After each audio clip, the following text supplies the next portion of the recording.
मृत्यु भी एमिति आसे। कांद बोबाली रे फाटी पड़िला सानपदर। गाँव रे शोकर छाया। एकाठी खाइले एकाठी शोइले। से शोइबा हेला शेष निद्रा। बापा पुओ जेमिति डकाडकी होई एका साथी रे चढ़ीगले आरपारी को।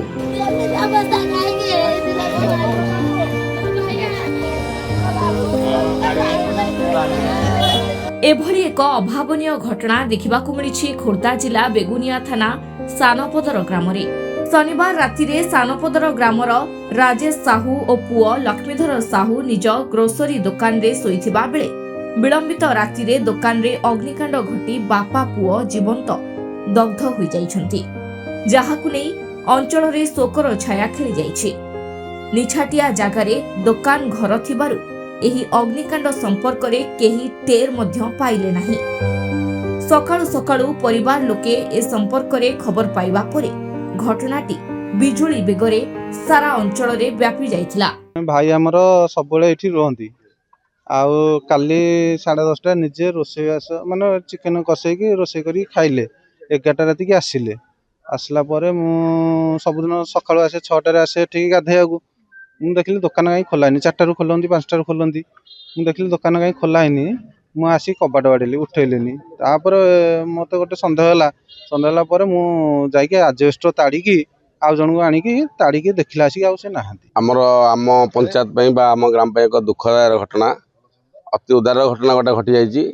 एठी आमर रास्ता करे गोटे भेराइटी स्टोर देते आमर कालू डाकती ता राजेश कुमार साहू प्रतिदिन घरे खाई आसिक जेहेतु अलग आड़िया दुकान टी अच्छी शुअती और रास्ता कड़े लोक मैंने हईराण हरकत राति डाकिकी पेट्रोल पकाती जाती देउड़ी लोक पटे रास्ताटा जेहेतु मेन रास्ताटा लोक मैंने सुविधा पाते एठू तेणु प्रतिदिन भली से आसिक शोले 11टा राति आसिक किंतु से कौन से भर बर्तमान करंट लगे बर्तमान से भाई सान भाई देखला बेलू से बर्तमान करंट लगे बाप पुओ दी जनाक स्पॉट डेथ होती। घटना संपर्क रे खबर पाई बेगुनिया थाना पुलिस साइंटिफिक टीम अग्निशम टीम और मजिस्ट्रेट पहुंची तदंत आरंभ करथिले।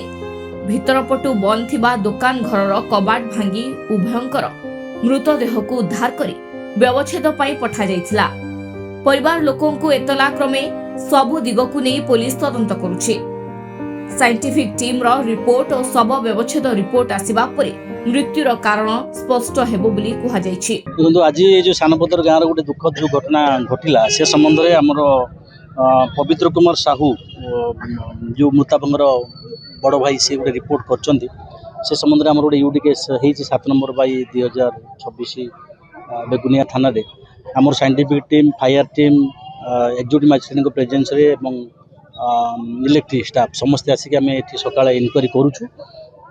आपातत कारण कौन हो पारे जेहेतु साइंटिफिक रिपोर्ट देनी आम किसी इन्फरेन्सटा कहवा आपन को ठीक हम ना आम इन्वेस्टिगेशन कंटिन्यू करी और दी जन को आम इनक्वेस्ट करके पठेचु पोस्टमार्टम रिपोर्ट और साइंटिफिक अफिसर रिपोर्ट आसला अपरांत कज ऑफ डेथ आपन को कहीपर। निश्चित भाव में यहाँ भावनीय दुखद घटना जहाँ भी जेहेतु प्राणहानि होती मोर हृदय गभीरतम प्रदेश बहुत दुख प्रकाश करुच्ची एवं सरकार जहाँ आईन रही से अनुसार विधिवत कार्यानुष्ठान जहाँ परिवार को साहाय्य कथा चेष्टा कर देखा कारणटा ठीक भाव में जदि जना ना कि ग्रामवासी बयान और जो आसती टीम कहते बोधे विद्युत सर्ट सर्किट जो दुर्घटना घटी कि सठिक अनुसंधान पर ही जना पड़ो। आज जो अभावनीय घटना घटी आमको निश्चित दुख देती। आज गोटे भल दिन में बापा पुओं मृत्यु आम गोटे शोकाकूल परिस्थिति या अंचल आमर ये जो फैमिली आज चली जाइए सी गोटे साधारण दुकान देकी चलुले आमर डिमांड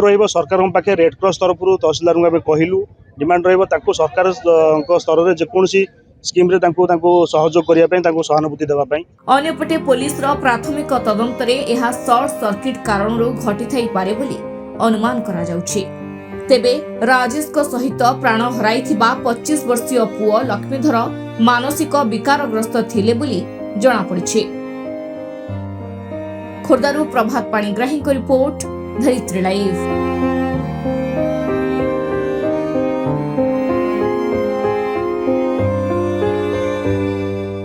एही भिडियोटी आपंक केमिति लागिला कमेंट करि जणांतु। धरित्री लाइव रो यूट्यूब एवं फेसबुक चैनल को सब्सक्राइब करंतु। अधिक खबर पई लॉगिन करंतु www.dharitri.com।